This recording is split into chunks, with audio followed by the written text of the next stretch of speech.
The second major source of tension that we need to discuss is the situation between Israelis, Palestinians, and the Arab world.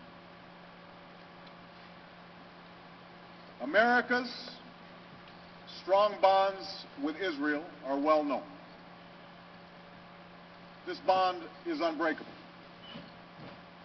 It is based upon cultural and historical ties, and the recognition that the aspiration for a Jewish homeland is rooted in a tragic history that cannot be denied. Around the world, the Jewish people were persecuted for centuries, and anti-Semitism in Europe culminated in an unprecedented Holocaust. Tomorrow I will visit Buchenwald, which was part of a network of camps where Jews were enslaved, tortured, shot, and gassed to death by the Third Reich. 6 million Jews were killed, more than the entire Jewish population of Israel today.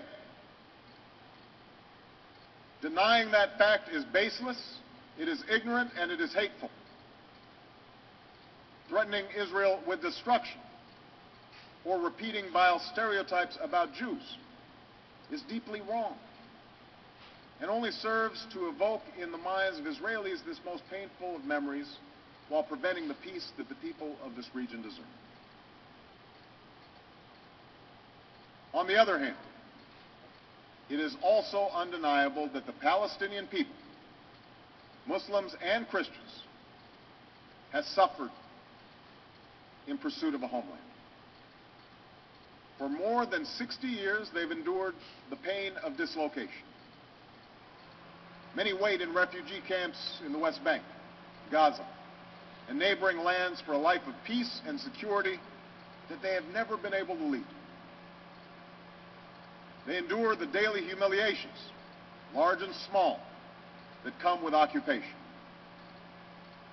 So let there be no doubt, the situation for the Palestinian people is intolerable, and America will not turn our backs on the legitimate Palestinian aspiration for dignity, opportunity, and a state of their own.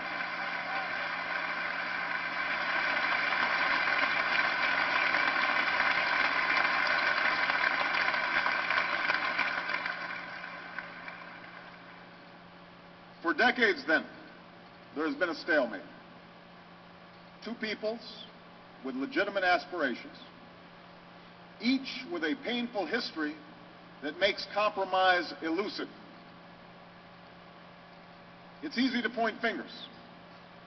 For Palestinians to point to the displacement brought about by Israel's founding, and for Israelis to point to the constant hostility and attacks throughout its history, from within its borders as well as beyond. But if we see this conflict only from one side or the other, then we will be blind to the truth. The only resolution is for the aspirations of both sides to be met through two states where Israelis and Palestinians each live in peace and security.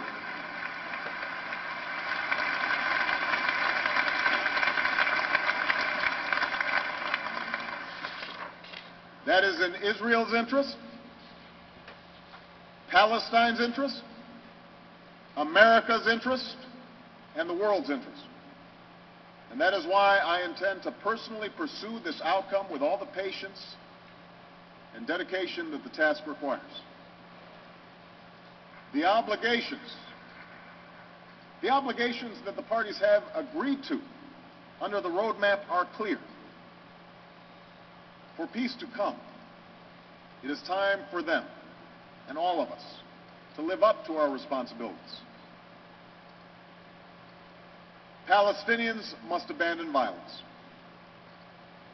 Resistance through violence and killing is wrong, and it does not succeed. For centuries, black people in America suffered the lash of the whip as slaves and the humiliation of segregation. But it was not violence that won full and equal rights. It was a peaceful and determined insistence upon the ideals at the center of America's founding. This same story can be told by people from South Africa to South Asia, from Eastern Europe to Indonesia. It's a story with a simple truth. Violence is a dead end. It is a sign neither of courage nor power to shoot rockets at sleeping children or to blow up old women on a bus. That's not how moral authority is claimed. That's how it is surrendered.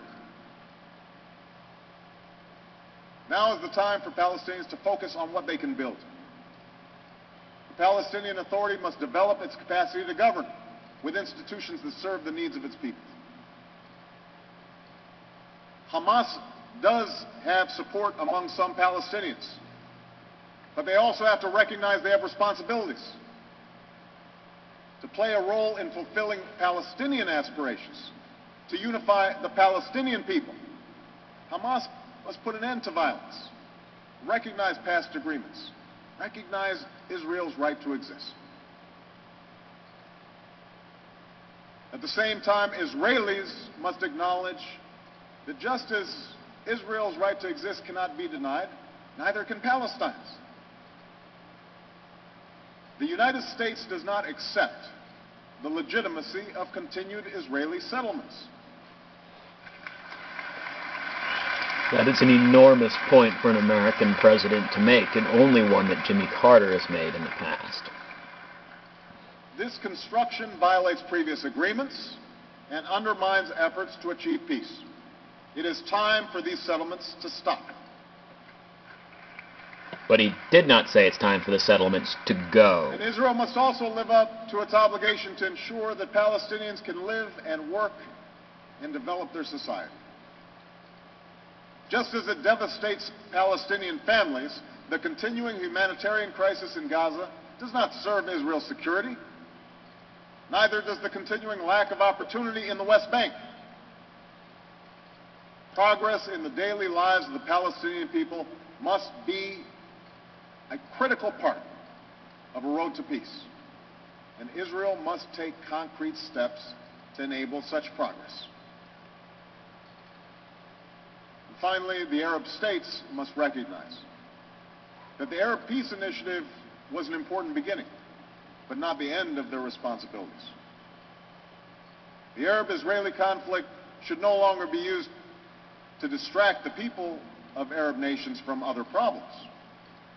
Instead, it must be a cause for action to help the Palestinian people develop the institutions that will sustain their state, to recognize Israel's legitimacy, and to choose progress over a self-defeating focus on the past. America will align our policies with those who pursue peace. And we will say in public what we say in private to Israelis and Palestinians and Arabs. We cannot impose peace, but privately, many Muslims recognize that Israel will not go away. Likewise, many Israelis recognize the need for a Palestinian state. It is time for us to act on what everyone knows to be true. Too many tears have been shed. Too much blood has been shed.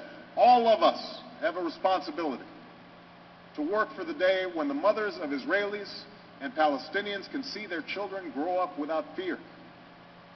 When the Holy Land of the three great faiths is the place of peace that God intended it to be.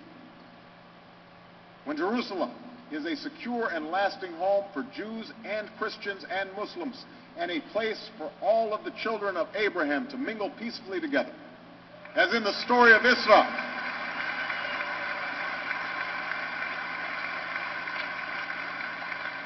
As in the story of Isra, when Moses, Jesus, and Muhammad, peace be upon them, joined in prayer.